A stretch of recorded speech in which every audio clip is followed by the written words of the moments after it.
Choose employment or eviction, my husband demanded, his words like a slap in the face. A sudden surge of indignation flooded my veins. Why should I tolerate someone who thrives on demeaning others to boost his own ego? I deserve better than this. My name is Melissa. At 36, I navigate the realms of both work and homemaking. As a freelance illustrator, I craft my art from the comfort of home. Art has always been my passion, leading me through art college and into the workforce at a design firm. But at 30, I took the leap into independence, craving the freedom to express myself on my own terms. Back then, I embraced singlehood, believing I could sculpt my life as I pleased. Then Daniel entered the picture, introduced to me by a mutual acquaintance. We clicked, married swiftly, and formalized our union a year later. Daniel's job as a salesman for a company with branches scattered nationwide kept him constantly on the move. With his demanding schedule, he suggested I take on the role of a housewife, prompting me to temporarily set aside my career as an illustrator. It made sense. Someone had to tend to the household while he juggled long hours and frequent travels. I viewed it as a mutual support system, an essential part of our marriage. While I didn't mind putting my career on hold, I believed I could always pick up where I left off once things settled down, all while pursuing further studies. Despite the adjustments, our love remained strong, grounded in trust and understanding. We shared a bond that weathered the challenges of distance and busy schedules. However, life had a surprise in store for us. Daniel received a promotion to lead a new sales office, signaling an end to the constant transfers. It was a significant milestone, commonly referred to as a promotion. With my new position came the promise of stability. We wouldn't be uprooted anytime soon, allowing us to establish roots in one city at last. The constant nomadic lifestyle had worn us down, leaving us yearning for a sense of permanence. Now the prospect of settling in a single town filled us both with relief and joy. Previously, my focus had been solely on supporting my husband, leaving little room for personal aspirations. But with this change, I dared to envision a different future, one where I could resume my career. However, the transition didn't unfold as smoothly as I had anticipated. While my husband grappled with the demands of his new role, overseeing the transition and launching fresh branches, a new challenge emerged. The soaring cost of living in our new city exceeded our expectations. Surviving on my husband's income was a tightrope act we managed, but just barely. Unfortunately, his company didn't extend any help with housing costs, leaving us to foot the bill entirely on our own. Despite our desire to save for the future, his paycheck barely covered our basic expenses. The thought of dipping into our savings crossed my mind, but it didn't sit right. Security was paramount. So I broached the subject with my husband, asking if it would be feasible for me to work as well, provided I still maintained the household. His response was hesitant, eventually conceding with a cautious agreement, albeit with a caveat to prioritize homemaking. Though his words struck a discordant note, I attributed it to the upheaval of our changing circumstances. After all, I've always supported him wholeheartedly as a housewife. I chose not to dwell on the unease lingering beneath the surface. As I ventured back into the workforce, thrilled to have found a job I truly enjoyed, I noticed a troubling shift in my husband's demeanor. Gone was the supportive partner I once knew, replaced by someone critical and discontented. "What's the deal with this dinner?" he grumbled one evening, eyeing the spread of roast chicken, themed vegetables, chowder, and fruit with disdain. "This food sucks. Why are you cutting corners when you're home all day?" His sudden nitpicking caught me off guard. It was a behavior he'd never exhibited before. "This food is like hospital meals. It's not building up any strength," he continued, his criticism relentless. Feeling defensive, I explained, "That's not true. I found some deals on ingredients, so I made a main dish and a side. You like hearing that?" His response was a shout of frustration. "What are you saying? My salary is too low." I couldn't understand his reaction. My return to work was supposed to bring fulfillment and a sense of contribution, not discord within our household. His sudden outburst left me reeling, stunned by the venom in his words. Why was he twisting my intentions like this? His anger rendered me speechless. "Do you have any idea how hard I work to support you?" he snapped, his frustration palpable. "Just when I get promoted and things are looking up, don't mess it up by doing something unnecessary." I yearned to retaliate, to defend myself, but I held my tongue. Perhaps he was under immense pressure, burdened by the weight of his new responsibilities. He was the one in charge now, tasked with safeguarding our family's well-being. In that moment, I felt the pang of guilt. Maybe he was just exhausted, overwhelmed by the demands of his role. "I'm sorry," I murmured, swallowing my pride. "I apologize." In my heart, I convinced myself that his outburst was merely a manifestation of fatigue and stress. Despite my return to work, his domineering demeanor persisted. "Hey, are you slacking?" he barked one day, interrupting my tasks. "I'm cleaning the bathroom." "Where's the shirt I was going to wear today?" "At least shine my shoes." His behavior was a far cry from the person he once was. What had changed? It seemed like he had transformed into someone unrecognizable, prone to constant yelling and shouting. Each day, my trust in him eroded a little more. Balancing the demands of housework and my job proved to be more challenging than I had anticipated. I longed to steal moments to work in between chores, but striving for perfection to meet his standards left me with little time for anything else. If I dedicated myself to meeting my clients' deadlines, the spare moments I had for household tasks were woefully insufficient. I've also started working, I ventured, hoping to prompt some understanding. "Can't you help a bit with the chores?" His response cut deep. "It's because you're busy with your worthless job that the housework is suffering," he fired back, his words stinging with contempt. "Just quit. Don't get cocky just because you work from home. You're not even making much, and you're acting so high and mighty even though you're just a housewife." The label of "just a housewife" became his favorite insult, a barb aimed directly at my self-worth. According to him, my employment status mattered little. I was still relegated to the role of a housewife. The logic was twisted, incomprehensible to me. True, my earnings weren't substantial, but that was partly due to his constant interruptions, hindering my ability to focus and expand my workload. Frustrated by his lack of support, I made a conscious decision to scale back on the chores I did for him, prioritizing my work instead. Predictably, his displeasure only intensified, widening the chasm between us. As I tidied the room one day, I stumbled upon a stray pay stub belonging to my husband. Carelessly left on the desk, it piqued my curiosity. I was familiar with his salary, but I had never seen a pay stub before. Driven by a nagging sense of curiosity, I couldn't resist taking a closer look. To my shock, the amount listed on the pay stub was significantly lower than what I had been led to believe. It was barely half of what I had expected. Confusion clouded my mind. Where was the missing amount coming from? My husband provided me with monthly living expenses and rent, with the remainder for his personal spending. Hadn't he recently been promoted? How could his salary have plummeted like this? Since when had this been going on? I scoured through the papers, searching for any earlier pay stubs, but came up empty-handed. What was the truth behind this discrepancy? In that moment, my lingering suspicion towards my husband solidified into certainty. We couldn't possibly sustain our livelihood on this reduced amount. What was he thinking? Why had he kept such a crucial detail hidden from me? Why hadn't he disclosed that his salary had taken a nosedive? As I gathered the pay stubs, preparing to confront him, the shrill ring of the phone shattered the tense silence. On the other end was my husband's uncle, a relative I had only crossed paths with a handful of times. "Uncle, it's been a while. What's going on?" I greeted him, trying to mask my growing apprehension. "Well, it's a bit awkward, but I've lent him some money. It's been a while, and I'm starting to wonder when I'll see it back. I'm in a bit of a tight spot," he confessed, his tone uneasy. "He owes you money?" The pieces of the puzzle fell into place. My husband had been bridging the gap in his salary with loans from his uncle, a substantial sum reaching into the tens of thousands.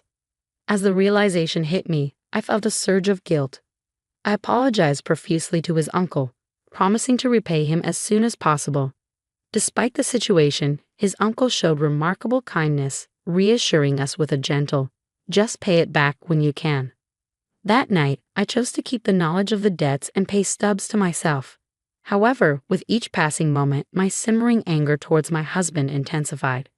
His constant belittlement, the exploitation of my efforts around the house, and the interference with my work had worn me thin, and that night was no exception. As he continued his barrage of criticism, his words stung with familiar disdain. "When will you ever get good at household chores?" he chided, his tone dripping with contempt. "The food's terrible, the entryway's a mess. What have you been doing at home? Another useless job, I bet. Being a housewife must be easy. His relentless tirade only fueled the flames of resentment burning within me. Doesn't he realize the contradiction in his words? I fulfill the same household duties as anyone else. If you're unhappy, why don't you take over? You've been coming home on time lately. You're capable, I countered, refusing to yield. But my defiance only seemed to stoke his anger. With a forceful slam of his fist on the table, he snapped. Since when did you become so mouthy? Don't overstep, you waste of money. Do you even know who's providing for you? I refused to back down. What's wrong with standing up for myself? I'm doing my part. What about you? I challenged him, meeting his glare head-on. I refused to tolerate this any longer, I declared, my resolve firm. But he showed no sign of backing down. You pretend to contribute around the house, but you're all talk. Start earning, then we'll talk. I bit back the retort that rose to my lips, recognizing the hypocrisy in his words. Maybe the same could be said for you, I thought. But I held my tongue. Should have never married you, he continued, his words laced with venom. What a drain on our finances you've become. You keep complaining about money, so why don't you do something about it? If you're not going to work, then leave. I gathered my already prepared bags and made my way towards the door. You can't handle anything on your own, anyway. Why do you think you can leave? He challenged, his tone dripping with disbelief. Giving him a steely gaze, I retorted, by the way, I'm leaving. I've already completed the paperwork.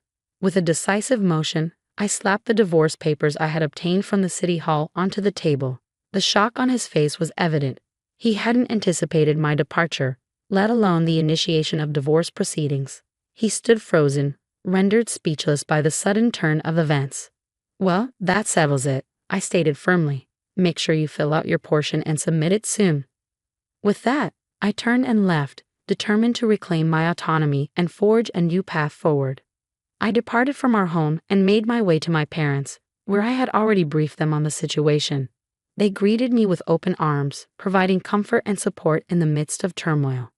As I recounted the sudden shift in my husband's behavior, the revelation of his true income, and the mounting debt he had concealed, my parents grew increasingly concerned. Their advice was clear: divorce him without delay. I shared their sentiment, fully intending to initiate the divorce proceedings. However, a nagging doubt lingered in my mind. Would he even cooperate and complete the necessary paperwork? Dad mentioned he'd connect me with a lawyer if things got complicated. I confided to my father, grateful for his supportive stance and the promise of legal assistance. With each passing day, I longed for a swift resolution to my marital turmoil. A week after my departure, my husband unexpectedly appeared at my parents' doorstep. Have you completed the divorce papers? I inquired, bracing myself for his response. Sorry, I wanted to ask if you had filled them out. Can we please discuss this? Can you reconsider the divorce?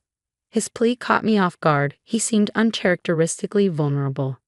Though my parents regarded him with skepticism, they conceded that a conversation was warranted. It turned out there was never a promotion. His supposed career advancement was nothing but a fabrication. In reality, he had been reassigned to a subsidiary, a move that amounted to a demotion, hence the decrease in his salary. The truth was a bitter pill to swallow. It seemed he had never quite excelled in his role.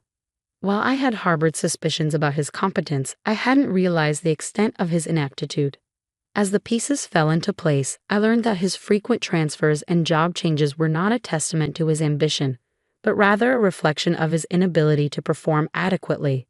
He had become known as the office's hot potato, perpetually passed from one role to another due to his shortcomings. Now, he found himself stranded in an inconsequential subsidiary, trapped in an environment where promotions were virtually non-existent and individuals were often forced out. My husband's pride was always towering, perhaps too towering for him to admit the truth and instead fabricate a promotion. With his status at work diminished, he sought solace in inflating his ego at home, asserting superiority under the guise of providing for a housewife like you. His belittling remarks and deliberate undermining of my work were all part of his effort to uphold his pride. It took your absence for me to realize how much you were earning before you left, he remarked, a veiled attempt to salvage his wounded ego. I strategically left a copy of my bank statement in his room. Despite earning less than him, my income was still significant enough to support our lifestyle. I realize I need you, I confessed, acknowledging the practical realities of our situation. I can't manage the rent alone. But together, I believe we can overcome these challenges. Let's give our relationship another chance. I want to build a future with you, one without causing each other pain. His eyes welled up with tears at my heartfelt plea, but I remained resolute. If you're struggling with rent, then perhaps it's best for you to find a more affordable place on your own, I suggested bluntly. And what about your uncle's debt? You need to address that too. His shock at my knowledge of his debts betrayed his ongoing attempts to conceal his financial burdens and start afresh. Some people simply refuse to face reality. I understand you were trying to make ends meet by borrowing from your uncle, but if we're considering a fresh start, shouldn't honesty be our foundation? I questioned, my tone laced with disappointment. Your deception has shaken my trust in you. I can't fathom entrusting our daughter's care to someone who hides such significant debts from her own family. How were you planning to address the debt without her knowledge? My husband remained silent, his expression betraying a mixture of guilt and apprehension. Undeterred, I pressed on. If you refuse to agree to the divorce, I'll have no choice but to involve a lawyer, I declared firmly. Your hurtful comments alone provide sufficient grounds for divorce, and I have the evidence to prove it, so be prepared. It appeared my husband had resigned himself to our fate as he retrieved the divorce papers from his bag. I've made irreparable mistakes. It's too late now. We're strangers, he admitted somberly. Accepting the papers, I noted our sparse shared assets, a modest savings that we divided between us. With that settled, we vacated the apartment we once shared as a couple. I later learned that my husband had decided to leave his job. The news of our impending divorce had spread through his workplace, exacerbating an already uncomfortable environment. He confided in me that he was now working part-time, gradually repaying his debt to his uncle. Following the divorce, he persisted in reaching out to me multiple times. I want to rebuild what we had. Nothing's been the same since we parted ways. I've come to realize you were the only one in my corner. Can we try again? His relentless pleas for reconciliation began to unsettle me, prompting me to change my phone number. If only he had set aside his pride and been forthright from the start, perhaps we could have found common ground as a couple. However, I refused to overlook his abusive behavior, and any remnants of love have long since dissipated.